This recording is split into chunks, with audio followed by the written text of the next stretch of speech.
प्रणाम भाइयों और बहनों, स्वागत है आपका एक और नई वीडियो में। महर्षि गैरंड संहिता में शरीर को शुद्ध करने के 7 साधनों अर्थात सप्त साधनों का वर्णन करते हैं।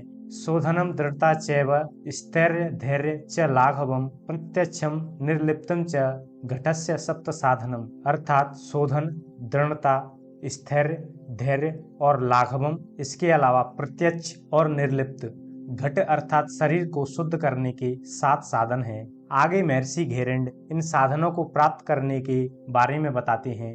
वे कहते हैं षट्कर्मणा शोधनंच आसनेन भवेत दृढ़म मुद्रया स्थिरताम चैव प्रत्याहारेण धीरता अर्थात षटकर्म शोधन करते हैं और आसन शरीर को यानी हमारा जो घटरूपी शरीर है उसे दृढ़ बनाने अर्थात मजबूत बनाने का कार्य करते हैं। इसके साथ ही मुद्रा स्थिरता और प्रत्याहार हमें धीरता प्रदान करता है। आज हम इस वीडियो में मुद्राओं के बारे में चर्चा करेंगे।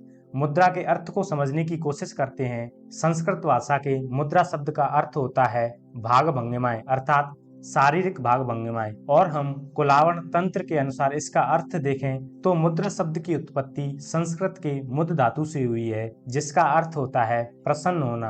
हठयोग प्रदीपिका में स्वामी स्वात्माराम और हमारे हठयोग के अन्य ग्रंथों में भी मुद्राओं को योगांगों का हिस्सा बताया गया है। मुद्राओं के अभ्यास से प्राणों, चक्रों और कुंडलिनी शक्ति का जागरण होता है तथा उच्च साधकों को सिद्धियां प्राप्त होती हैं। हमारे योगियों और ऋषियों ने मुद्राओं की व्याख्या प्राण शक्ति के प्रवाह के रूप में की है जिसका मुख्य उद्देश्य शारीरिक प्राण शक्ति को ब्रह्मांड की शक्ति के साथ जोड़ना है। मुद्राएं सूक्ष्म शारीरिक गतिविधियों का संयोजन है जो हमारी मनोवृत्ति, मनोदशा और सहजता के साथ ही एकाग्रता को बढ़ाने में हमारी सहायता करती हैं। मुद्राओं के द्वारा हम स्वयं को शारीरिक, मानसिक, भावनात्मक और आध्यात्मिक स्तर पर मजबूत बना सकते हैं। जब भी हम मुद्राओं का अभ्यास करते हैं, जिस प्रकार से प्रकाश या ध्वनि तरंग के अंदर ऊर्जा किसी चट्टान या समतल दर्पण से टकराकर परावर्तित हो जाती है, उसी प्रकार हमारे प्राण की ऊर्जा को मुद्राएं परावर्तित कर देती हैं। क्योंकि हम जानते हैं हमारे शरीर में नाड़ियों और चक्रों से लगातार ऊर्जा का प्रवाह रहता है और वो सामान्य रूप से बाहर निकलकर बाह्य जगत में फैल जाता है।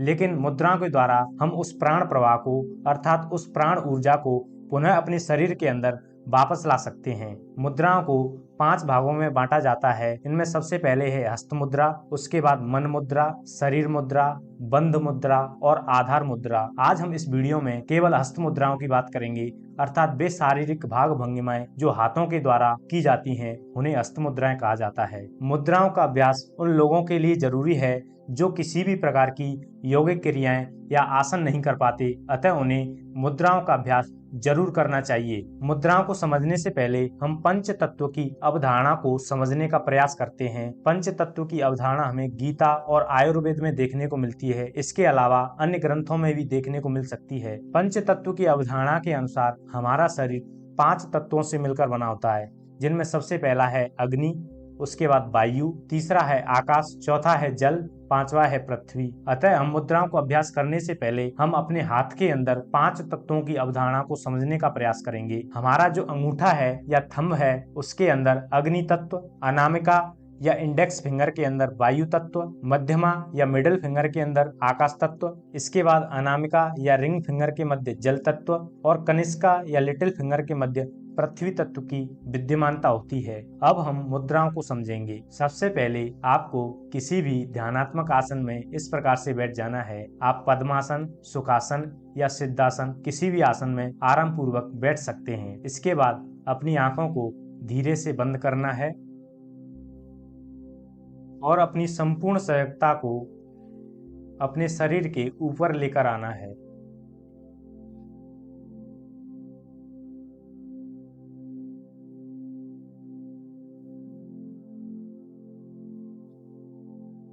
थोड़ी देर बाद धीरे से आंखों को खोल लेंगे। अब हम सबसे पहले सूर्य मुद्रा या अग्नि मुद्रा की बात करते हैं, इसमें हम अपने अंगूठे और रिंग फिंगर का प्रयोग करेंगे। इसके लिए आपको अपनी रिंग फिंगर को इस प्रकार से अंगूठे के बेस में लगाना है और अंगूठे को इस प्रकार से ऊपर रख लेंगे। इसी प्रकार अपने दूसरे हाथ से भी इस प्रकार से लगा लेंगे और बाकी तीनों उंगलियों को सीधा करते हुए इस प्रकार से घुटनों पर रख लेंगे। इसमें आप आंखें खुली भी रख सकते हैं या फिर बंद भी कर सकते हैं। तो थोड़ी देर के लिए अपनी आंखों को बंद करेंगे।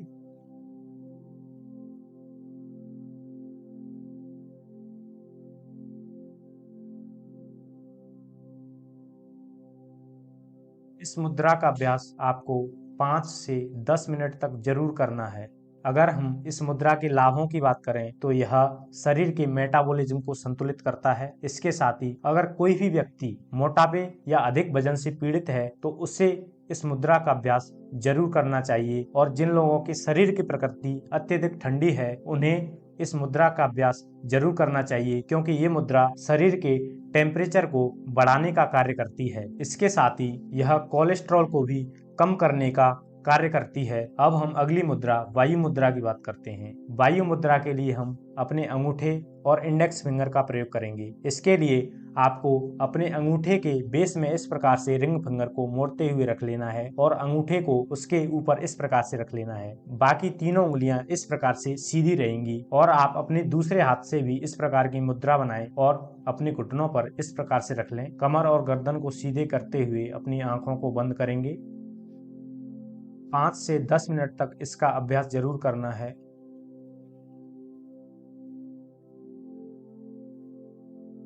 वायु मुद्रा के लाभों की बात करें तो यह किसी भी प्रकार के दर्द को कम करता है। जैसे आपको जॉइंट पेन है, बैक पेन है, आर्थराइटिस है या फिर पार्किंसंस पेन है, किसी भी प्रकार का पेन हो उसे कम करता है। इसके साथ ही वायु मुद्रा मन की बेचैनी को कम करती है और उसे शांत रखने में मदद करती है। हमारी अंतःस्रावी ग्रंथियों से होने वाले हार्मोनों को संतुलित करने का भी कार्य करती है। इसके साथ ही it's overcome the gastric problems. अब हम अगली मुद्रा आकाश मुद्रा की बात करते हैं। इसके लिए हम अपने अंगूठे और मिडिल फिंगर का प्रयोग करेंगे। आपको अपनी मिडिल फिंगर को इस प्रकार से मोड़ते हुए थंब के बेस में लगा लेना है, यानी अंगूठे के उत्पत्ति या बेस में लगा लेना है और अंगूठे से इस प्रकार से अपनी मिडिल फिंगर को ऊपर से दबा लेना है। इसी प्रकार अपने दूसरे हाथ से भी मुद्रा बनाएंगे और बाकी तीनों उंगलियां सीधी रहेंगी। अब धीरे से अपनी आंखों को बंद करेंगे और इन सभी मुद्राओं का अभ्यास आपको कम से कम 10 मिनट तक जरूर करना है।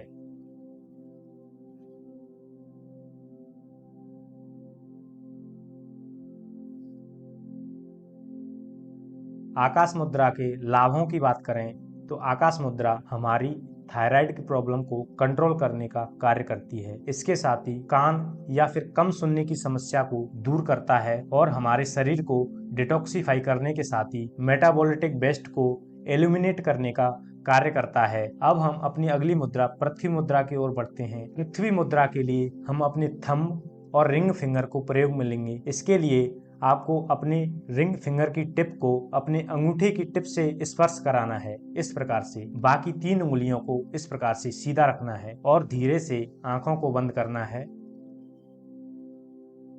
इस मुद्रा का अभ्यास आपको कम से कम 5 से 10 मिनट तक जरूर करना है।